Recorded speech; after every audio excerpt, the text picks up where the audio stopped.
Pada Romo saya persilakan.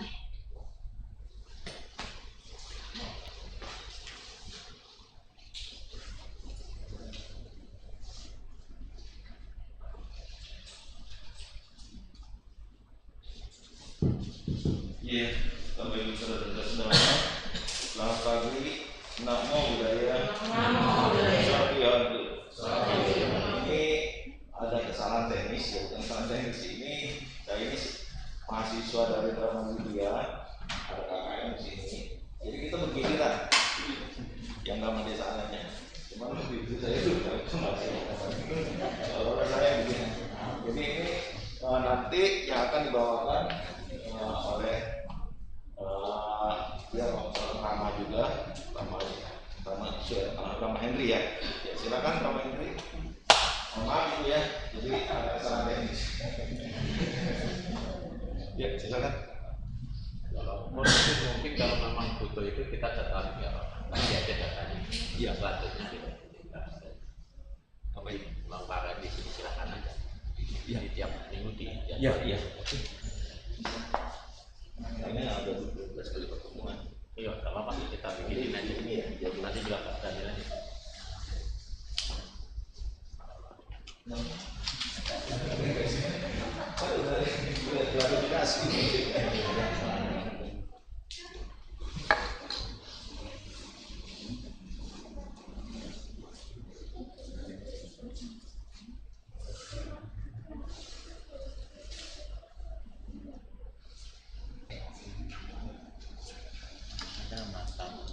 Sila.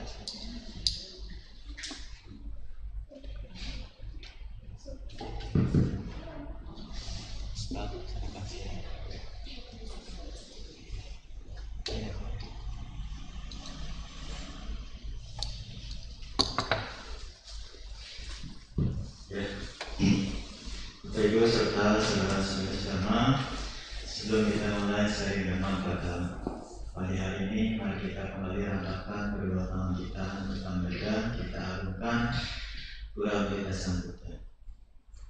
Namo tassa bhagavato arahato sama sambuddhassa. Namo tassa bhagavato arahato sama sambuddhassa. Namo tassa bhagavato arahato sama sambuddhassa. Terpujilah Sang Bhagawa yang Maha Suci, yang telah mencapai penerangan sempurna. Terpujilah Sang Bhagawa yang Maha Suci, yang telah mencapai penerangan sempurna. Terpujilah Sang Bhagawa yang Maha Suci, yang telah mencapai penerangan sempurna. Terima kasih. Ya. Saya ucapkan selamat pagi kepada Bapak Ibu serta saudara sekalian. Terpujilah Sang Bhagawa, Namo Buddhaya. Namo Buddhaya. Semoga Bapak Ibu senantiasa sehat dan bahagia, suki waktu. Ya, saya mewakili tim dari STAB dari Romansyan mengucapkan terima kasih kepada pengurus Yarabun Sambada atas kesempatan yang telah diberikan, karena memang ini sebagai satu syarat nanti untuk kelulusan kita sudah minta 7 ada kuliah KKN namanya, jadi harus ada kita namanya kuliah agama juga ada praktek dikit-dikit, makanya nanti kalau kita saling belajar namanya kalau ada kesalahan yang mau dimaafkan kita masih belajar lah.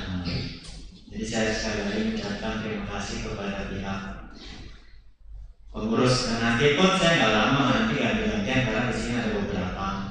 Dan kita saling melengkapi namanya. Dan hari ini saya membawakan tema tentang manfaat melaksanakan sila. Kita kan sudah tahu sila memang dasar dari Buddhis itu sendiri. Ini di Karagata, Buddha Nikaya ada dikatakan, Silawatera mengatakan, orang bijaksana yang mendapatkan 3 macam kebahagiaan, kemasyuran, kekayaan, dan kebahagiaan. Kehidupan surga hendaknya memelihara sila. Jadi berapa penting sila bagi kita sendiri di Buddhis, karena kita kan berbeda dengan yang lain. Kalau dana semua pun bisa, tapi perbedaannya kita sama yang lain di sila. Maka sila menjadi dasar bagi Buddhis itu sendiri, fondasi di mana ada Lokaparagama namanya. Nah, sebelum kita ke arah 4 sila, kita harus tahu sila itu apa. Secara biasa sila ya etika, moralitas. Ini yang sehari-hari seperti sekarang ada namanya Pancasila, yang kita Pancasila dasar, itu hanya kemoralan. Mungkin sebagian masyarakat Indonesia ya kemoralan saja, ya lain dengan ciri khas yang di Buddhis. Lebih lanjut didefinisikan sebagai alat pengendali agar terhindar dari perbuatan dan ucapan yang tidak terpuji. Dan lebih lanjut lagi, karena sila itu juga termasuk binaya. Binaya bagi barawasa, kita kan umat awam. Jadi jangan dibilang kita nggak punya binaya, punya. Rumah tangga punya binaya namanya sila. Dan kalau gitu kan Patimokkha sila 227. Kalau kita rumah tangga 5 sila, tapi sewaktu-waktu ketika uposatha bisa naik 8 sila ketika lunar, bulan gelap atau bulan terang, kayak jago, itu bisa naik sila. Maka bisa dikatakan sila-sila atau sikapada yang disebut juga sebagai binaya dapat diartikan mengusir, melenyapkan, memusnahkan segala perilaku yang menghalangi kemajuan dalam peningkatan rohani atau sesuatu yang membimbing keluar dari samsara. Jadi betapa pentingnya sila, karena sila menjadi dasar kita untuk pencapaian nibbana tentunya. Karena sesuatu yang membimbing keluar dari samsara. Jadi ketika di tempat lain yang tidak ditemukan sila, berarti kan kita sulit untuk keluar dari samsara. Karena dana hanya dana saja tidak bisa. Kalau kita cuma bermodalkan dana, tapi sila kita tidak baik, itu kan kita bisa jatuh ke alam bawah. Mungkin Bapak Ibu pernah melihat kenapa ada hewan-hewan yang dipelihara oleh orang kaya dibawa kemana-mana, tetapi dia jadi hewan. Kenapa dia tidak jadi manusia? Kenapa? Karena semasa hidupnya dia tidak melaksanakan sila dengan baik. Kalau dia melaksanakan sila dengan baik, dia pasti jadi manusia kaya-raya. Nah, seperti sekarang kita berkumpul di sini, ini pun adalah karena buah lampau kita karena melaksanakan sila. Karena kalau kita melaksanakan sila dengan baik di kehidupan lampau, pasti kita lahir sebagai manusia. Dan ini pun keberuntungan bagi kita semua. Kita hari ini berkumpul sudah lahir sebagai manusia, bertemu ajaran Buddha, Dhamma masih ada, Sangha pun masih ada, Arya Sangha pun masih ada, masih bisa diketemukan di daerah Thailand sama Myanmar. Jadi kita masih beruntung. Sekarang bagaimana kita memanfaatkan keberuntungan ini dengan sebaik mungkin? Karena kembali lagi, kehidupan itu tidak pasti, tapi kematian itu pasti. Kita sekarang berlomba-lomba dengan kematian itu sendiri, karena kematian sedekat dengan tarikan nafas. Mungkin kan Bapak Ibu sering melihat sekarang betapa singkat kehidupan. Ada yang umur 2 tahun, 10 tahun, 30 tahun, 40 tahun. Mungkin ada yang umur panjang. Kan kita nggak ada yang tahu. Maka kita berlomba-lomba dengan cara dana kita perkuat juga sila. Sila sebagai penopang. Maka dimanapun ketika ada biku sangka, kita sempat kita bisa berdana. Di hari uposatha kita bisa meminta 8 sila atas sila.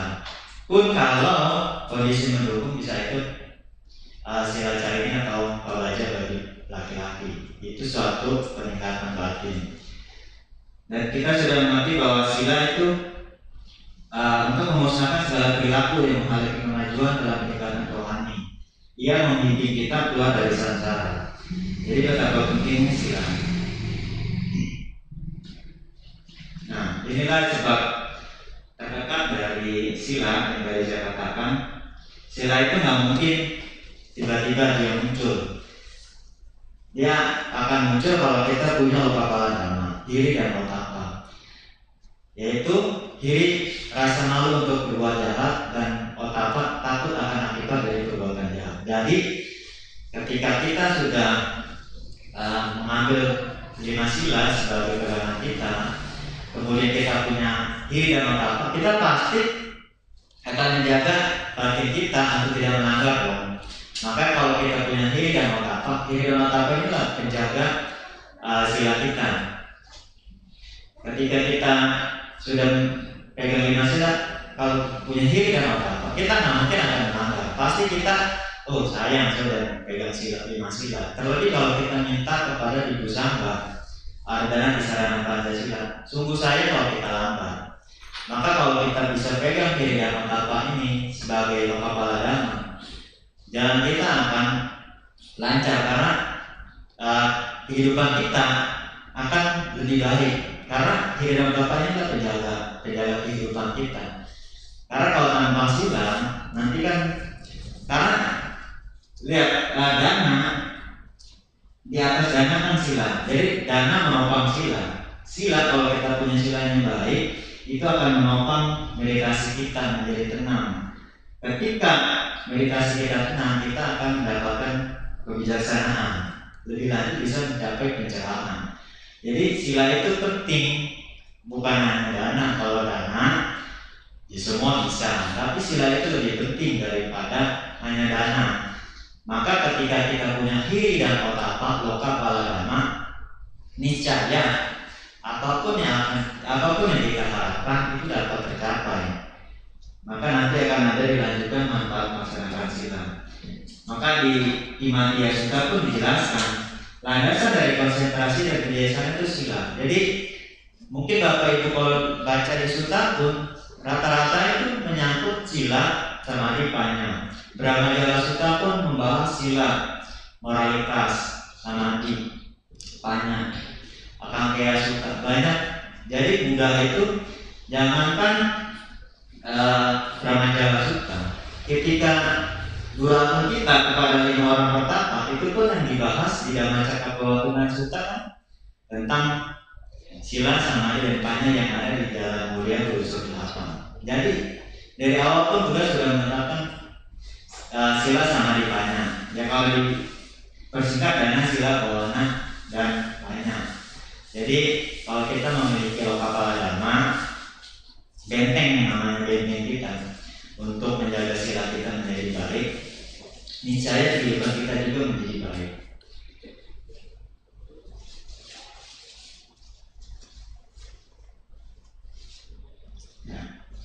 Ini di Mahaparipurna Sutta dijelaskan manfaat melaksanakan sila. Mungkin beberapa sudah ada yang pernah mendengar. Pertama, mendapatkan kekayaan yang berlimpah dari usaha yang giat. Kita kalau punya sila yang baik, pasti orang mempercayai kita. Dengan dipercayai orang, kita melakukan apapun menjadi lebih semangat, giat. Jadi usaha yang kita lakukan itu ada hasil. Jadi ketika kekayaan yang kita hasilkan dari menjaga sila, maksudnya itu tidak melanggar yang 5 ini, juga melakukan cara yang benar, itu akan mendapatkan kekayaan yang berlimpah. Jadi kita manfaat sila pertama mendapatkan kekayaan yang berlimpah dari usaha yang giat. Kedua adalah reputasi baiknya tersebar luas. Dimanapun kalau orang yang menjaga sila, tanpa kita komen, pasti orang akan melihat, oh iya, dia orangnya begini. Itu sudah otomatis karena orang yang bisa menjaga sila nanti kelihatan dari auranya. Kita pun bisa lah melihat kalau orang yang sering angkat sila, misalnya, yang sopan santun pasti terlihat dari tubuhnya, wajahnya. Nah, ketika dia memiliki sila, reputasi dia pasti tersebar baik. Orang pasti percaya karena dia benar-benar menjaga sila. Ketiga, penuh percaya diri. Karena kita memiliki sila, ketika menghadapi pertemuan kita nggak akan ragu-ragu. Seperti sekarang, kalau kita berkumpul begini, kalau kita nggak punya sila, pasti kita ragu-ragu, takut. Aduh, ntar saya disangka ini, disangka itu. Tapi karena kita punya sila, kita hadiri. Jadi kalau orang punya sila, ketika ada pertemuan dia akan ragu-ragu. Tapi kalau orang punya sila, ketika ada pertemuan dia pasti menghindar. Karena dia berpikir, pasti nanti dia ngomongin saya, pasti dia ingin saya, pasti dia ingin saya. Karena dia nggak punya sila. Tapi kalau kita punya sila, kita akan percaya diri, penuh percaya diri. Nah ini yang pasti diinginkan adalah meninggal dengan tenang. Semua ingin meninggal dengan tenang. Kenapa meninggal dengan tenang? Karena kita memiliki sila. Karena sila dari fondasi kita, perbuatan kita kan tertopang. Jadi kita banyak melakukan perbuatan baik, dana, sila, kemudian meditasi. Otomatis pikiran kita juga menjadi baik, menjadi tenang, sehingga meninggal dengan tenang. Kalau sudah meninggal dengan tenang, pasti lahir di alam bahagia. Kalau ini ada menimbulkan penyakit, ini bisa yang Arya Sariputta di Sudimbaga 1.116, di mana ketika itu yang Arya Sariputta sedang menderita sakit perut yang luar biasa di hutan bersama dengan yang Arya Moggallana. Yang Arya Moggallana bertanya,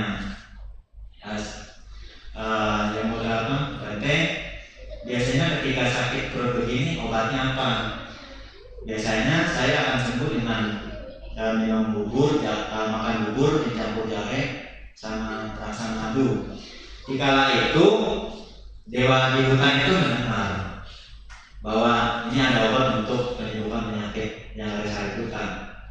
Dan penjaga dewa di hutan itu datang ke rumah penduduk, merasuki tubuh seorang anak di desa situ. Dia bilang, besok kamu tolong dana kepada yang ada Sariputta.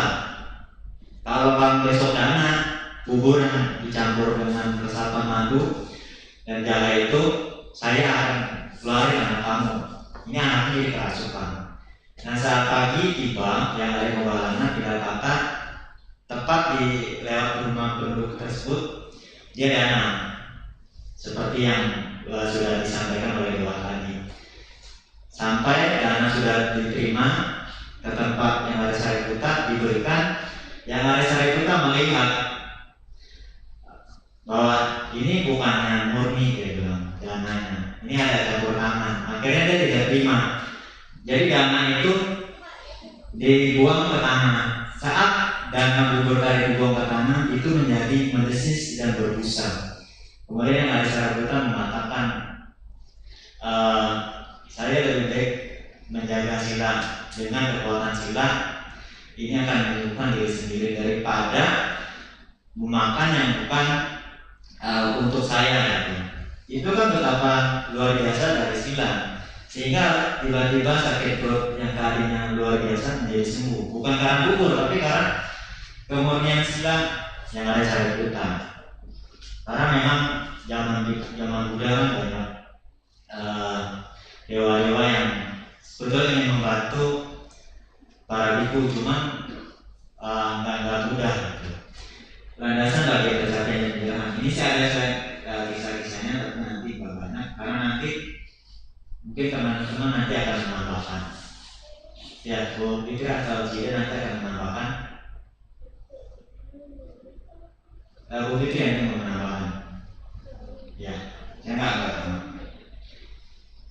Nah, ini paling yang saya mau cerita tentang ini yang kita kan sebagai umat boleh contoh Upasaka Danika. Upasaka Danika ini kan pemimpin 500 pengikut di zaman Buddha. Beliau memiliki 7 orang putra, 7 orang perempuan. Dia ini pengikut Buddha yang pokoknya dengan besar-besaran hampir sama dengan anak Amerika. Suatu ketika dia sakit parah, minta dibacakan Parita, itu Mahasatipatthana Sutta. Nah, di saat dibacakan Parita Mahasatipatthana Sutta, 6 kereta ini muncul. 6 kereta apa? Nah, surgawi, Jatuh Marajika, Tawabimsa, Kusita, Yama, Menarati, Paramita, Wasawati. Beliau karena saking luar biasa, dia karena melaksanakan sering memberi dana, menjaga sila, melaksanakan upasana sila. Jadi belum meninggal aja 6 kereta dewa surgawi belum datang. Nah, ketika melihat 6 kereta itu, beliau mengatakan, tunggu sebentar. Dipikir biku ini harus berhenti ketika lagi baca Mahasatipatthana Sutta. Ternyata Upasaka Dika itu minta tunggu kepada 6 malam itu, sehingga ketika dibacakan Mahasatipatthana Sutta belum selesai jadi berhenti. Ketika bikunya keluar, anaknya pada datang. Dipikir ayahnya sudah meninggal. Ditanya, ayah kenapa lagi dibacakan Parita Mahasatipatthana Sutta kok minta dihentikan? Sebetulnya saya bukan minta menghentikan, tapi saya melihat ada 6 kereta. Kemudian ditanyalah kepada anaknya, dari 6 malam itu mana yang paling baik? Dipilihlah Alam Tusita. Jadi singkat cerita, dilemparkanlah kalau rumah itu ke atas dan masuklah ke kereta utusan Tusita. Saat kalau rumah itu masuk, saat itu juga Upasaka Dika meninggal. Nah ini kan sama berkaitan tadi dengan sila, karena dia sering melakukan dana, menjaga sila, kemudian meditasi, bertemu para guru dharma, meninggal dia tenang. Karena tenang, pasti lahir di dalam bahagia. Ini saya akan banyak dan akan ditambahkan. Ini tadi yang ada saya sebutkan.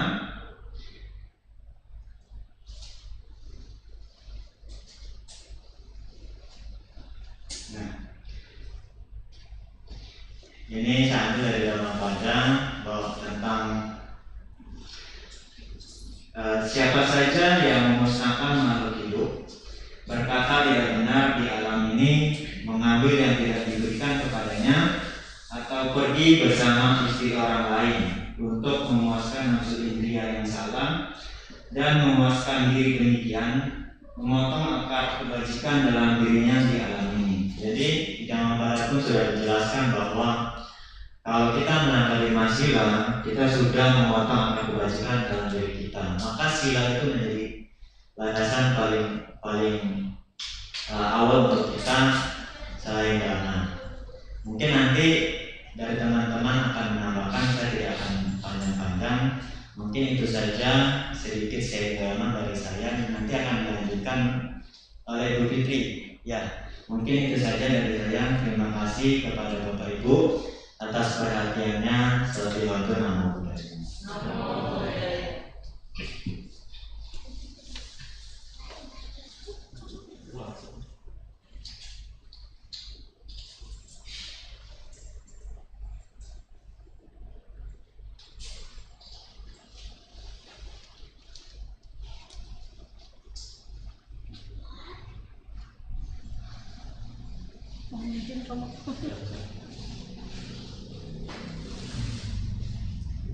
Ya, pada Bapak Ibu, sebelum saya melanjutkan materi selanjutnya, yang pertama Pancila, terimalah salam damai dari saya, Namo Buddhaya.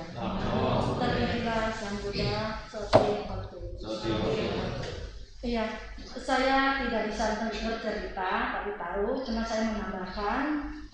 Di sini kita sebagai umatawan memiliki 5 sila, ya kan? Di setiap kita puja bakti selalu kita bacakan. Di sini yang kita bacakan jangan berarti sila itu adalah sila pasif, yang disebut wacara sila, yaitu jangan melakukan. Tapi ada juga sila yang aktif, carya sila. Nah, di sini kita tidak membunuh. Pertama adalah tidak mencuri, ya kan?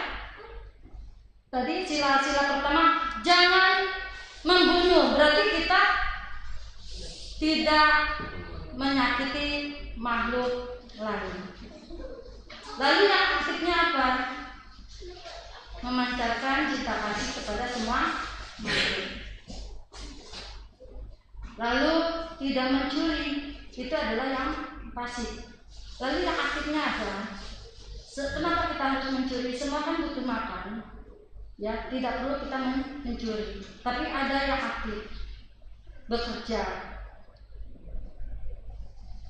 dengan memiliki pekerjaan yang baik.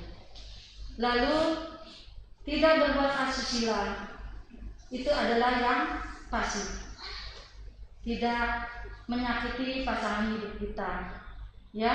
Lalu yang aktifnya apa, Ibu Bapak? Menjaga keharmonisan pada pasangan hidup kita, saling menyayangi dengan pasangan hidup kita. Lalu yang keempat adalah tidak berkata-kata kasar.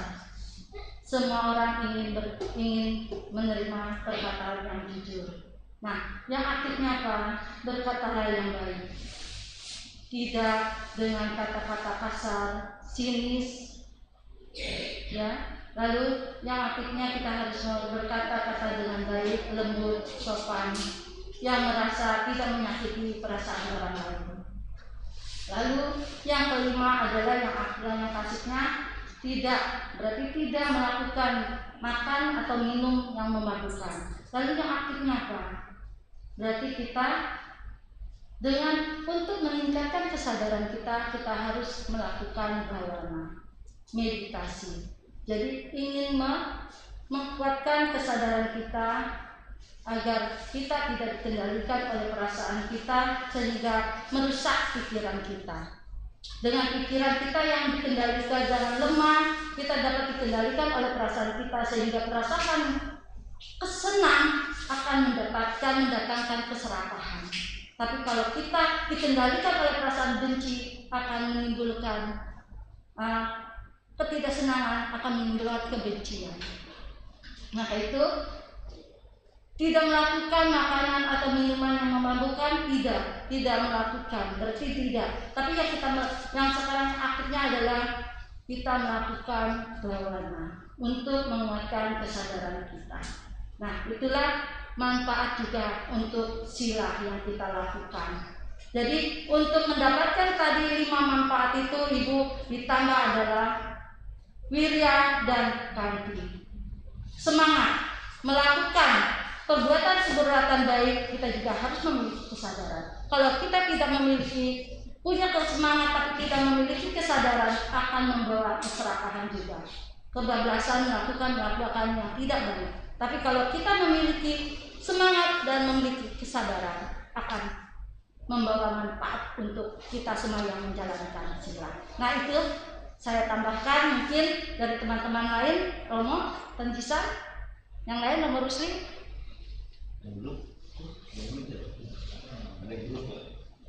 Romo Tanjisan, ya itu mungkin dari saya pribadi, mudah-mudahan dapat bermanfaat, dapat diterima oleh Romo Ramani Bapak Ibu. Saya cukup sekian, saya kembalikan kepada teman. Terimalah salam undangan dari saya. Namo Buddhaya.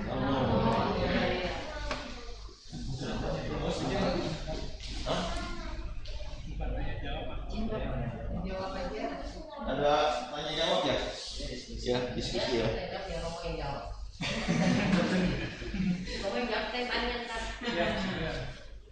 Ya, Ramani Ibu Bapak saudara-saudara sedama, ini kegiatan kita untuk KKN ya.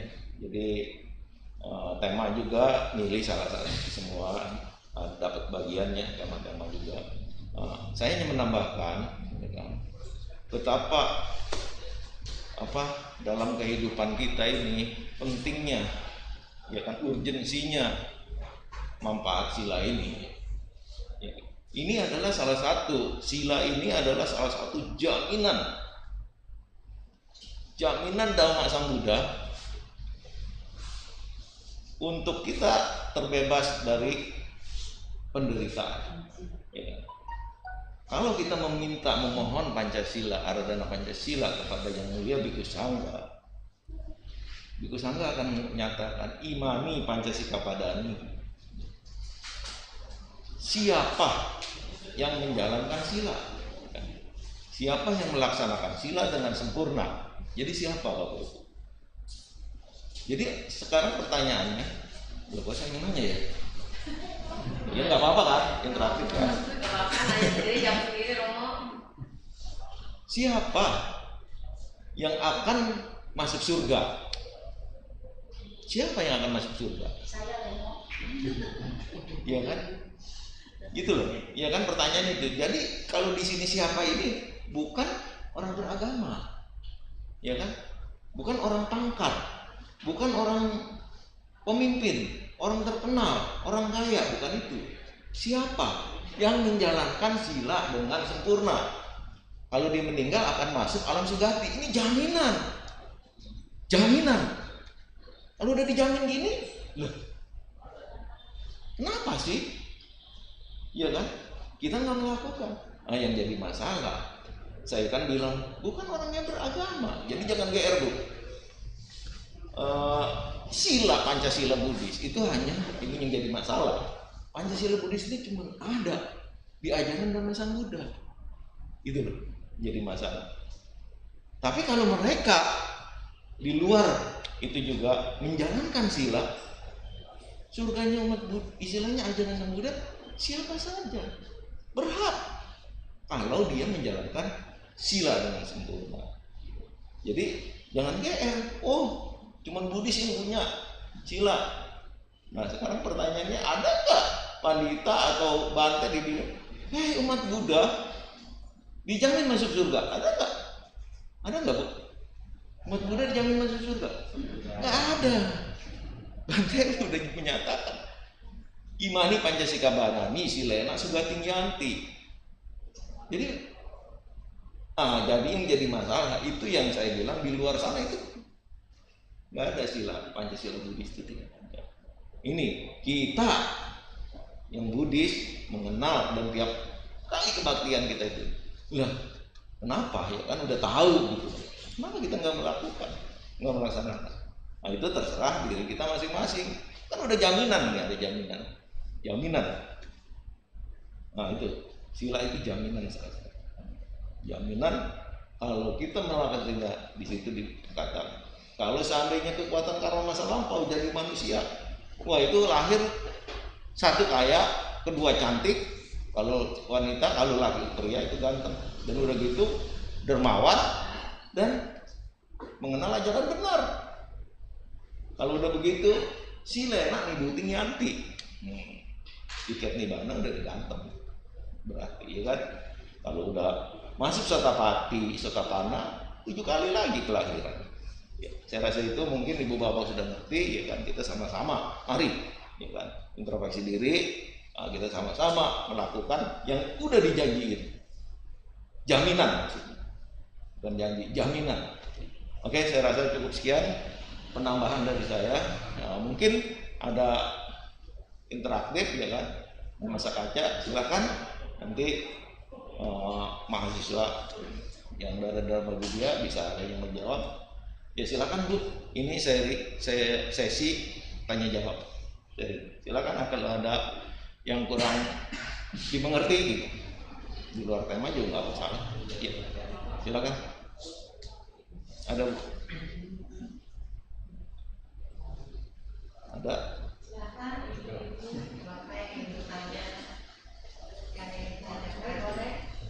Untuk ada lolotan yang menjawab. Sesuatu dong. Cukup ya, kayaknya kalau sila sih udah makanan sehari-hari sebetulnya. Iya, cukup ya Bu ya. Ya, kalau cukup nanti tadi yang buka dia yang nutup juga. Ya. Iya lah. Oke, saya rasa cukup sekian. Terima kasih. Selamat pagi, Sotiwatu, Namo Buddhaya. Silakan kalau ditutup. Closing ya? Hah? Jam 11 lewat. Ya, jam 11. Setengah 12. Setengah 12 ya? Oh iya, setengah 12. Tambah setengah 12. Berapa? Ya. Ya, lanjut lagi. Ada lagi? Masih ada 10 menit? Masih yang mau ngapain? Mau belajar? Ya, tidak mau storytelling setengah 12.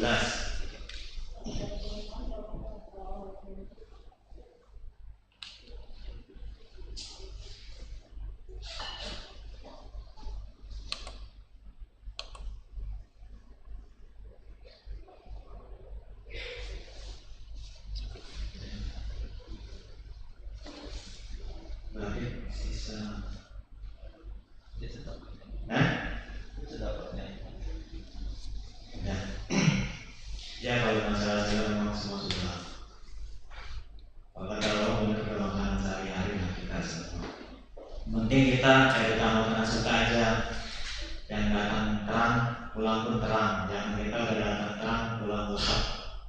Jadi sekarang karena kita sudah beruntung lahir sebagai manusia, kita manfaatkan kehidupan ini dengan baik sebaik mungkin.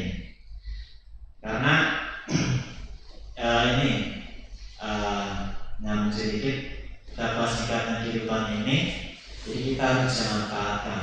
Ada tuh di antara kaya tentang seorang guru Arab yang sangat bijaksana. Beliau pernah mengatakan doktrin bahwa kehidupan manusia itu sangat pendek, sungguh pendek, menderita penuh sengsara. Dia mengibaratkan kehidupan manusia yang pertama seperti setetes embun di ujung rumput yang akan lenyap ketika matahari muncul.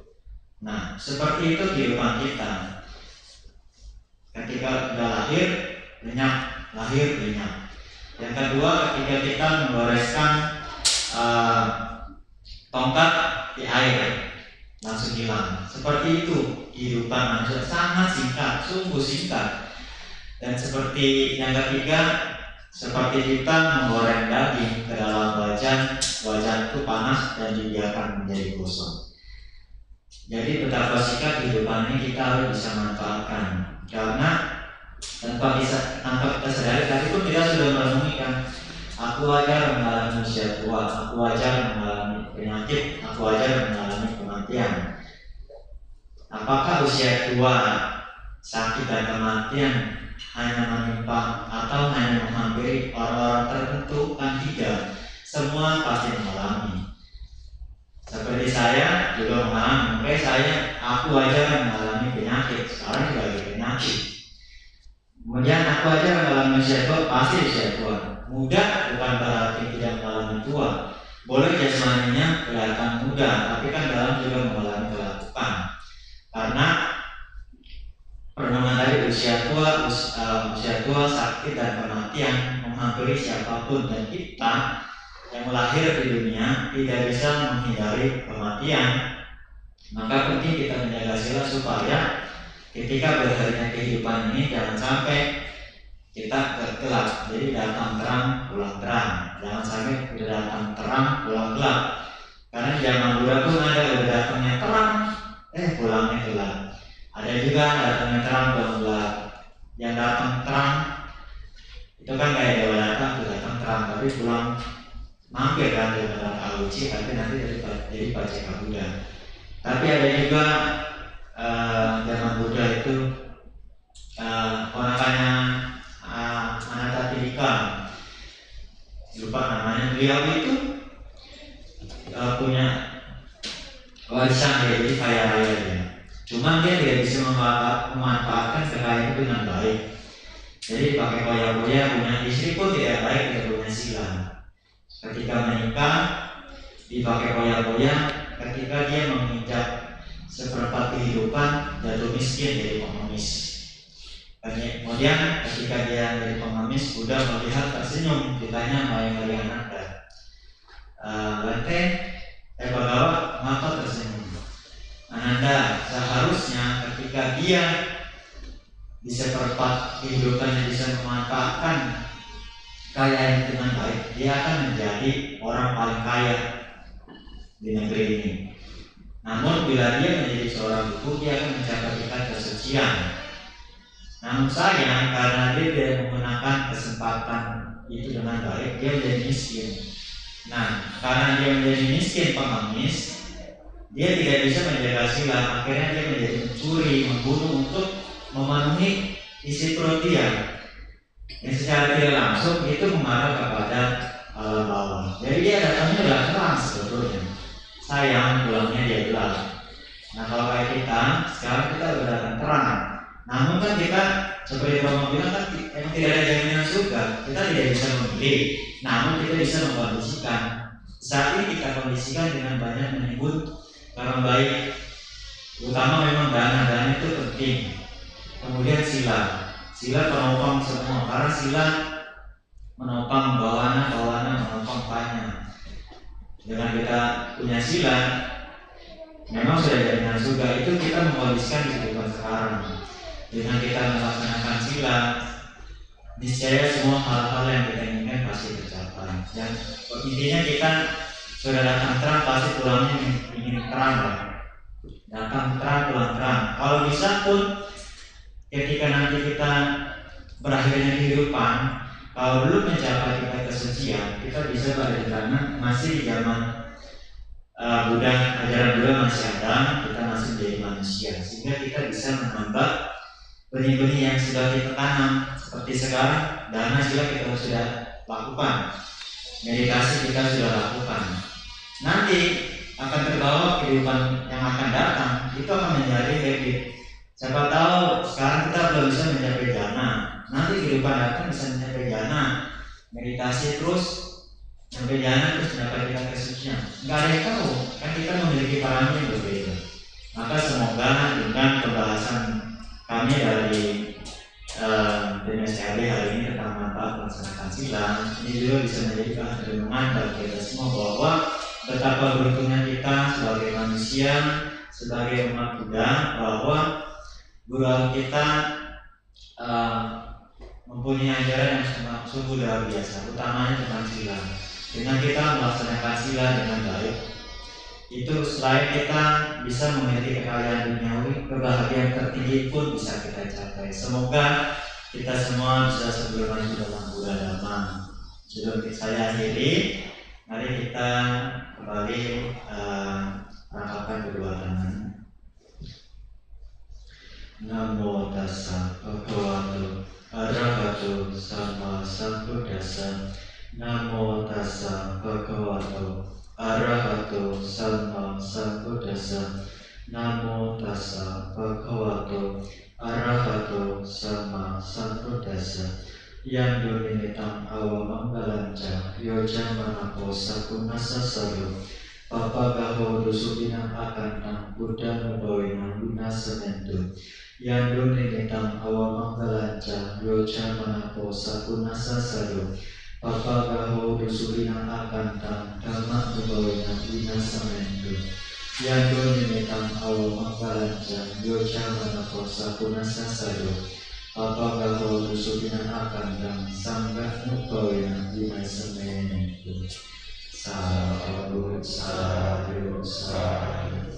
Sekali lagi saya mewakili segenap PMSRD mengucapkan banyak terima kasih kepada pihak pengurus Wihara Buddha Semara atas kesempatan yang telah diberikan kepada kami, juga kepada Bapak Ibu untuk perhatiannya. Mohon maaf bila ada kekurangan karena kami semua pun sedang belajar. Terima kasih. Salam Namo Buddhaya.